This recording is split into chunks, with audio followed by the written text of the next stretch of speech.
Oh, Father.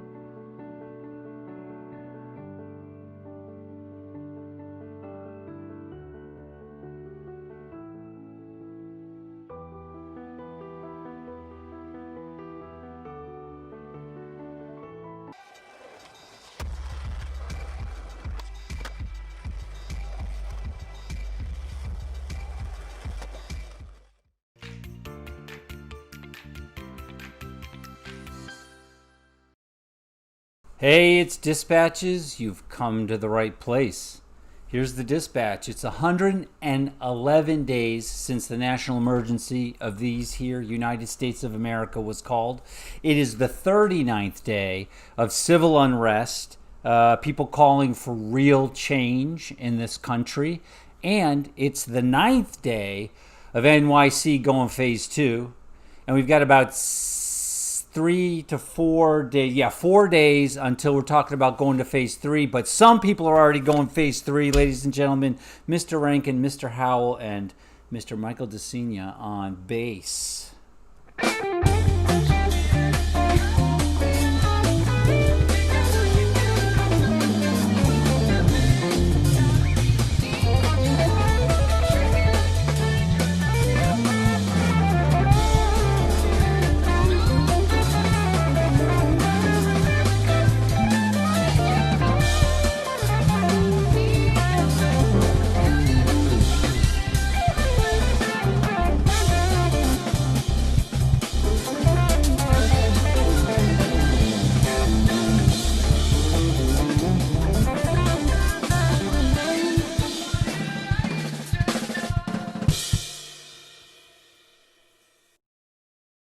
You see what I'm saying? That is straight up phase 3. I'd say that's like, that one goes to 11, ladies and gentlemen. It is, first of all, very important that I tell you, thank you all so much for your help on Tuesday. The shepherd's pie was cooked to sheer perfection and mighty tasty too. There was a little bit left when Kate got home from work.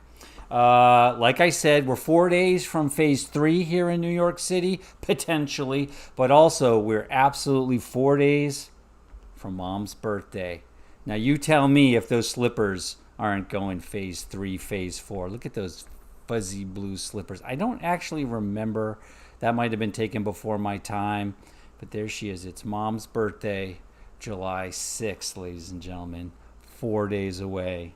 Just one more time. Some phase 4 blue fuzzy slippers. The governor was on again today. 16 states still. If you come from these states to New York, you will be expected to quarantine for 14 days. I don't know how all that is happening. But if you're traveling this weekend, I guess that's something just to keep in mind. And speaking about traveling this weekend, all right, now pay attention. I'm going to flash this because it's important. The guys from Justice for George Queens have changed their name to Queen's Liberation Project, okay? And they are going to the nation's capital, Washington, D.C. this weekend.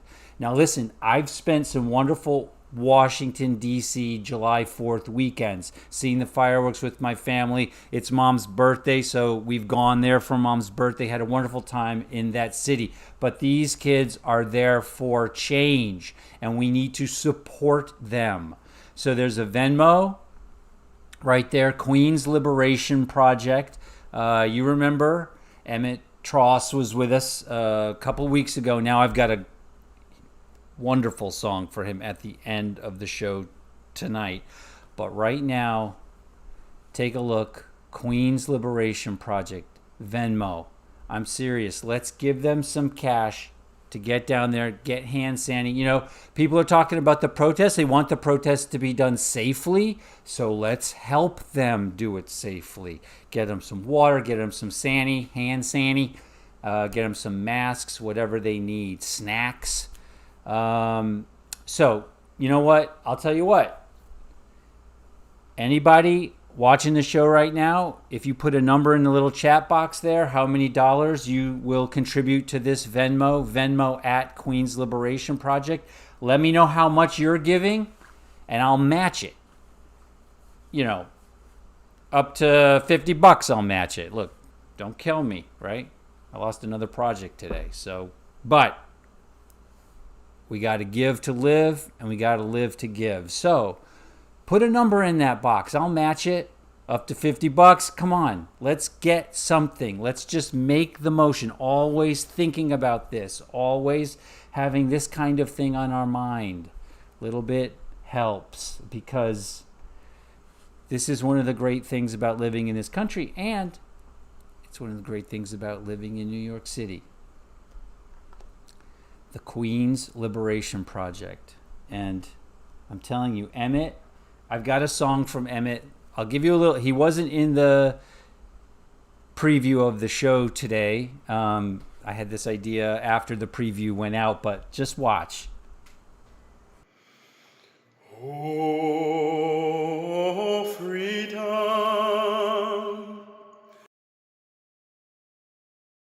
Okay, I'm saving that for the end of the show because I want you to stick around to hear this song. This is what our country is about, freedom. But everybody, everybody's not free. Everyone's not equitable in their freedom. Okay, speaking of, lots to read, see, hear, lots to do, lots to donate. Kate and I watched the other night this wonderful, the Haymarket Books put on a book release for Eddie Claude Jr.'s new book, Begin Again, James Baldwin's America and Its Urgent Lessons for Our Own. I'm going to order the book, but this book release, which was hosted by Maya Marshall and Eddie Claude Jr. and Cornel West, were being interviewed. I don't know if that's the right word, but it was part of this book. It was conversation. They were in conversation with Maya Marshall, and it's phenomenal. It's fantastic, and we have a link for that. I highly recommend you take a little moment over the weekend and watch that. Another thing to hear, I know a lot of people are into the podcasting thing. Scene on Radio, amazing podcast. They have a thing they did 2 seasons ago called Seeing White. It is a must-see. If we're going to advance discussion, if you are going to be... I just got this book. If you're going to be talking about race, then this podcast is really good because it puts the situation we're in a historical perspective. It might be things that you already know, but it's good to hear them all again. And just, of course, we're also involved in this pandemic, and Frontline has an awesome show called What Went Wrong. And here's just a little bit. We know what's happening here in America, but they kind of give us a universal global look. And here in Italy, kind of their federal government pushed the problems of the pandemic down to the mayors of these cities. And here's just a little bit of what the mayors had to say about all that. The job was left up to town mayors. Siete fare ammalare tutti. Siete degli irresponsabili, dei cretini, degli emeriti cretini. Mandiamo i carabinieri, ma li mandiamo con i lanciafiamme. Ste cazzo di parrucchiere che vanno in casa a aggiustare i capelli e le femmine. A che cazzo servono? Chi cazzo ti da vedere per sti capelli aggiustati in tutta vita? They became viral on social media. People, I think, realized quite soon that this was a way to protect them and protect others. Non potete giocare a ping pong, andiamo alla PlayStation. Andate a giocare. Probably this happened maybe a couple of weeks later than was necessary, because what we know is that if you implement some real stringent social distancing measures at the beginning of the surge, and since this is an exponential surge, just maybe 24 or 48 hours earlier is enough to avoid more than 30 or 40% of the number of infected people 3 weeks later. Yeah. 24, 48 hours earlier, 30% of the infected people. That's nuts. Okay, going phase 4, Franklin Rankin. I don't know what he had for breakfast these last few days. He's rocking it.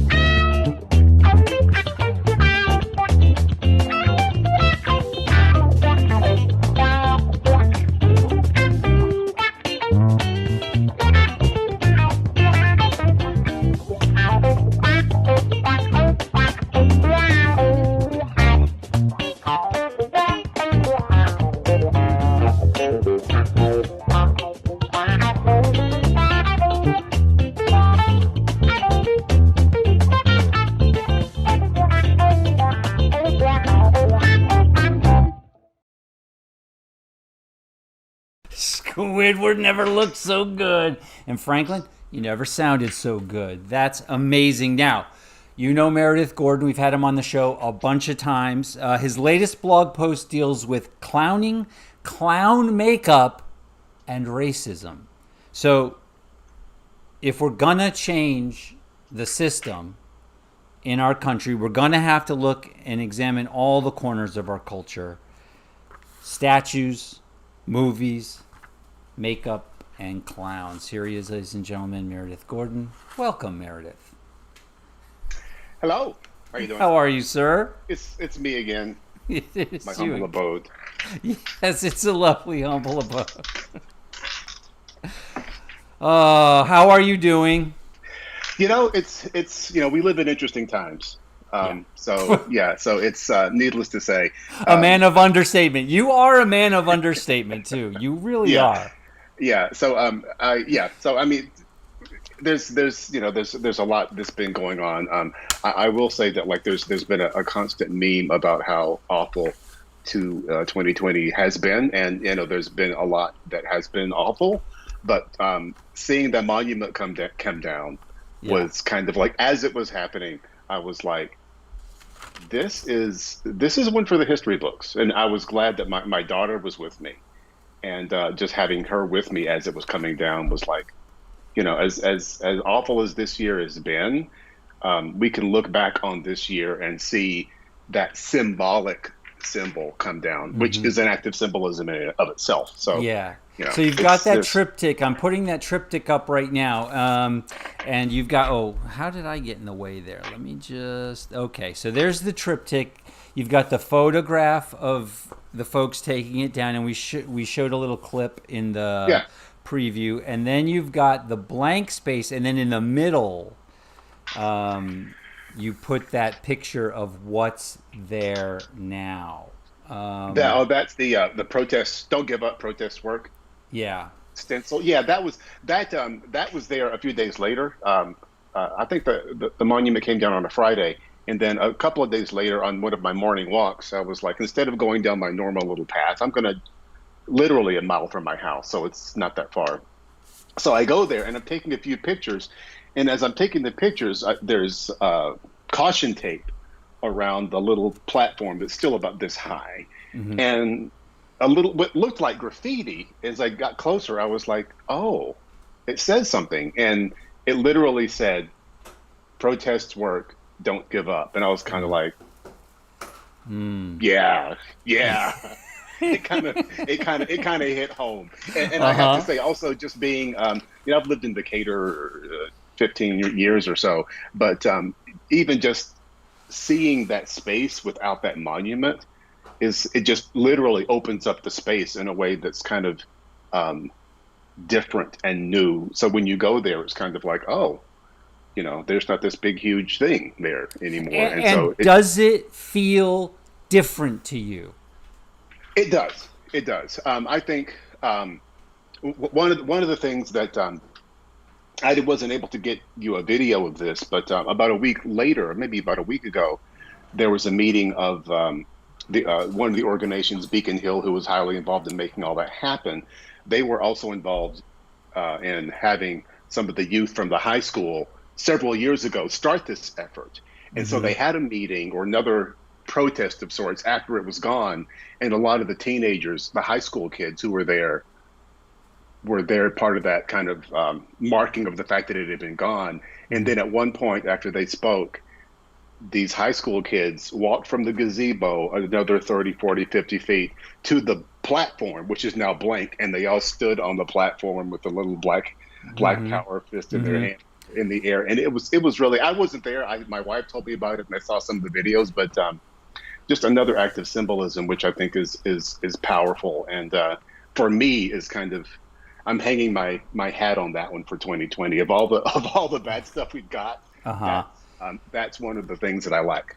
Yeah, and so you were talking specifically about the Beacon Hill Black Alliance, and then there were also people from Hate Free Decatur. As I understand it, those are two groups who had started the motion of getting this removed. Yeah, those were two of the groups. I was barely involved in some of the actual detail work that they were doing, just kind of getting protests and other work that was happening, but they were the driving force and kind of and making all that happen. I also think it's important because had not they done that work before, when the cultural moment came, I don't think the public cry and the effort to kind of get it over the cliff, to kind of get it past that final amount of resistance would have happened. So again, protests. So which is why I wanna flash this again. Queen's Liberation Project is going to Washington, D.C., our nation's capital, this weekend, July 4th, to protest just what we're talking about. It does change things, but they can't do it by themselves. You can't get from New York City to Washington, D.C. without some mode of transportation. And these days you need your mask, you need your hand sanitizer. So there it is, Queen's Liberation Project. That's their Venmo. And like I said, put it in the little chat box there. A couple bucks here or there. This is something that's happening over time. I'll match it. I'll put it in up to $50. Don't kill me. Come on. After we finish here, I'm going to Venmo to do that. Thank you. Awesome. But before, so two things. Number one, when we were talking earlier, and you mentioned that absence of space. So in that absence of space, our system needs to change. And what do you feel like we have to put, not necessarily in that exact space, but to show our society is changing? Well, I just think more of an effort to kind of sustain the work. I mean, people like you supporting people who are actually going to do protests and going to make that happen, because none of these things happen in a vacuum, and sometimes even with like what's happened here with the monument, it's like you work and you work and you work and you don't see the benefit of that for, immediately. You don't maybe see it in a year or two, but eventually when the stars or the fates, when things line up, it took political power. It took a judge who made a decision. It took a lot of other things to have all of that happen the way that it did. Right. And so it's kind of it's the work of a lot of people, and often people from different angles, from different points of view, but with a similar mission to make these things happen. And also, we're in a moment now where we need to keep the focus on racial issues, on police funding, on kind of systemic racism, because eventually, in a couple of months, in a century, however long it lasts, right? People's attention wanes and they turn to other things. When if we cure COVID, are people going to start hugging and going to the beach and moving on and kind of so kind of like strike while the iron's hot? So in that, you've been in that, as you've been supporting, you've been posting, you've been blogging, and as I was saying, you're going into this part of our heritage, of our history, that's not only American but human. Clowning, that like you can look anywhere and see this now. It's always been there, but now we have to call our attention to it a little bit more. And you were talking about clowning makeup. Actually, let me see if I can put that your blog. That's the blog post. Can we talk about clowning, clown makeup, and racism? It's a great blog post very now. And one of the things that you talk about a lot of things, but one of the things you talk about is kind of how sometimes these discussions slip, especially when we're talking about something from history. I've had personally, this is why I want to talk about it some more, because on my phone calls, these things are kind of popping up, little, I don't want to call them dog whistles, but people blame, like, how about these statues? It's like, okay, you want to talk about statues, and you were talking about makeup. Yeah, I think in terms of what, like you were saying, slip. I think for me it was an interesting thing because I was drawing a parallel between this artist who had posted a video of their opinion of the history of clowning, and I was thinking, you had some history in the South, and there's a tradition of folks in the South who, from my point of view, are strong and wrong.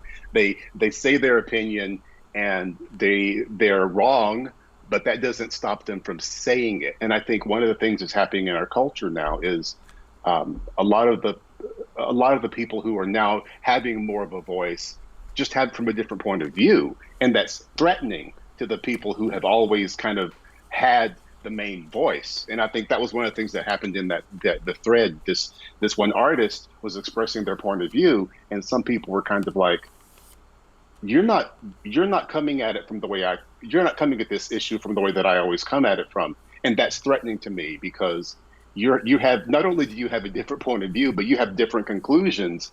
And I don't understand it. I don't get it. There's a generational thing there too. And it's for me, it's a matter of who has the right to speak and who has the right to claim their own point of view. And even if you're wrong a little bit, it's like, how many times, I mean, look at our president, he's strong and he's wrong, and how many people continue to be strong and wrong and strong and wrong. And then too often it's the minority, many people of color, they get one chance maybe. And if they're wrong, they never see an opportunity again. So I think a lot of it is a matter of kind of like giving more attention to these different points of views, and also kind of like listening to them, because sometimes it's kind of hard to hear if you're not used to a point of view, especially a point of view from someone younger who has a slightly different culture, who kind of is coming at it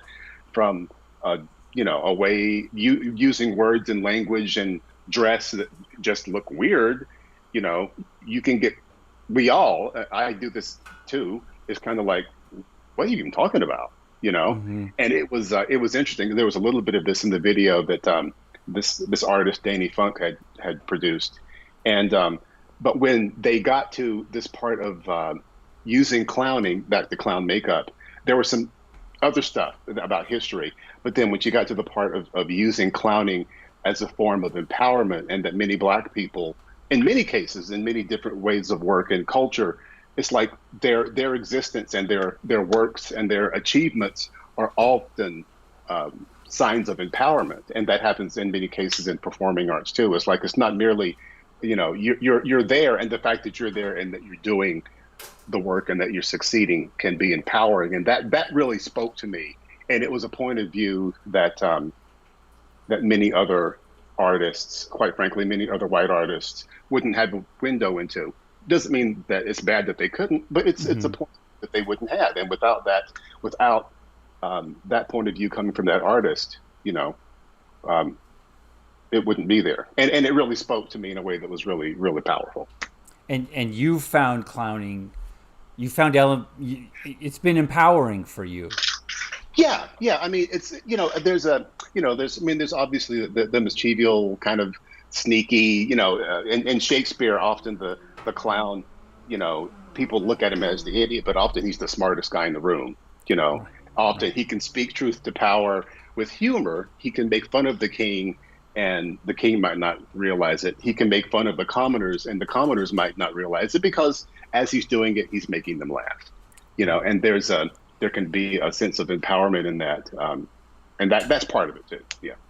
So listening to things that are new to us from people who might be new to us, and it's hard.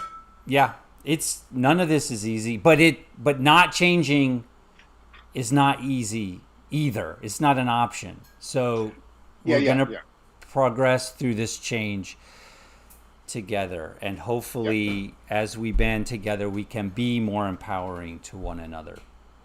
Sounds good to me. Thank you. You know what? Hey, let's do that.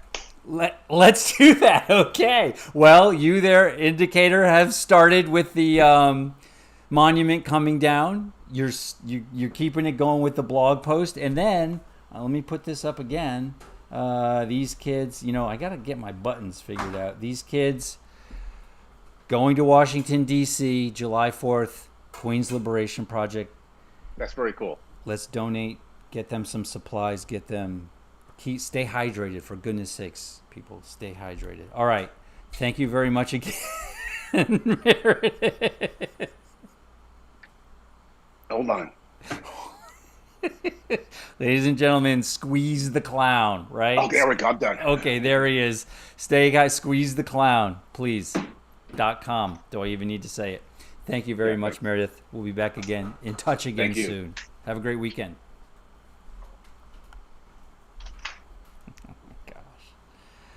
Oh my gosh, Meredith. Awesome. Awesome blog. Awesome heart. Okay. This was a hit from last week. Taylor Rankin. Phase. This one goes to 11 as well.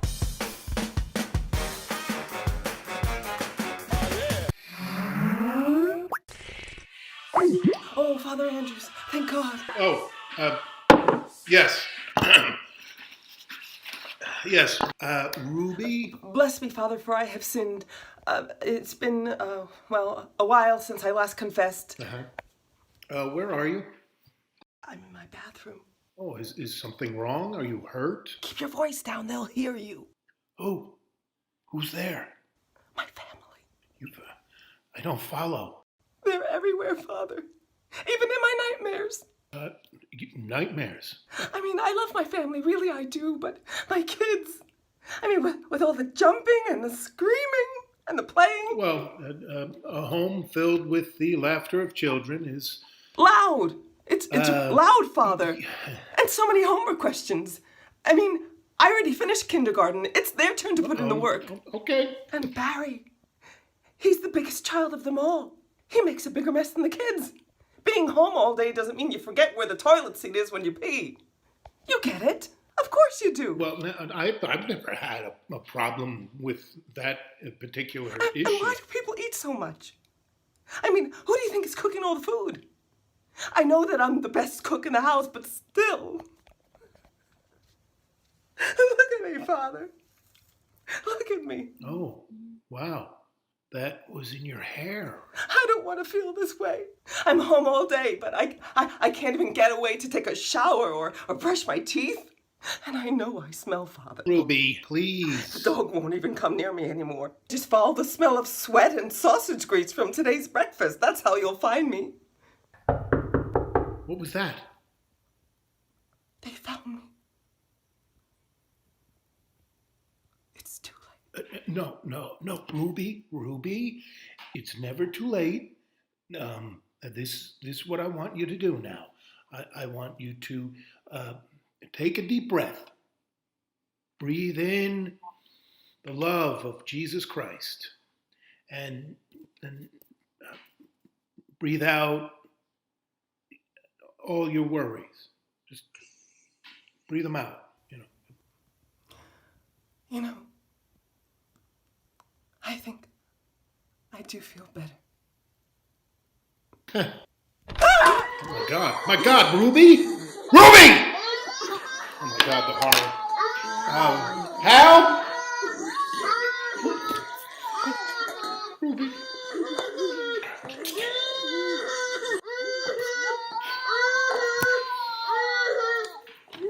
All right, 10 Hail Marys.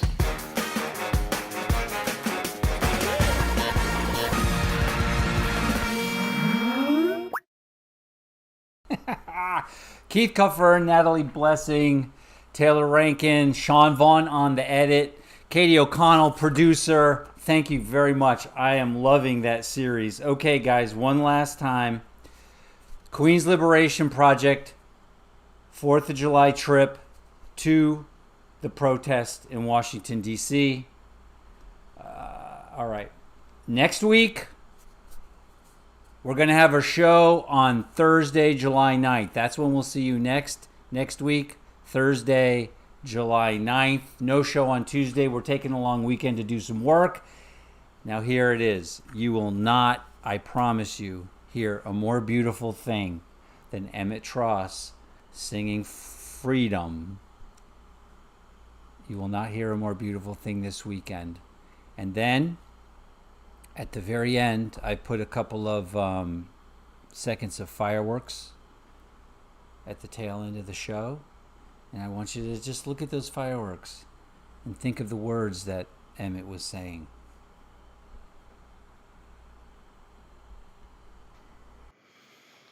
Oh, freedom. Oh, freedom. Oh, freedom over me. And before I'll be a slave, I'll be buried in my grave and go home to my Lord and be free. No more mourning, no more mourning, no more mourning over me. And before I'll be a slave, I'll be buried in my grave and go home to my Lord and be free. They'll be singing, they'll be singing, they'll be singing over me. And before I'll be a slave, I'll be buried in my grave and go home to my Lord and be free.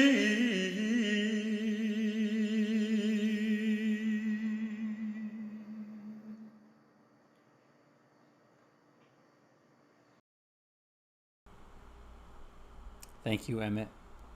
And just take a moment over the weekend and think about what it would be like if in our nation everyone was truly equal. Hunker, hug, haven. We'll see you next Thursday. Be safe this weekend.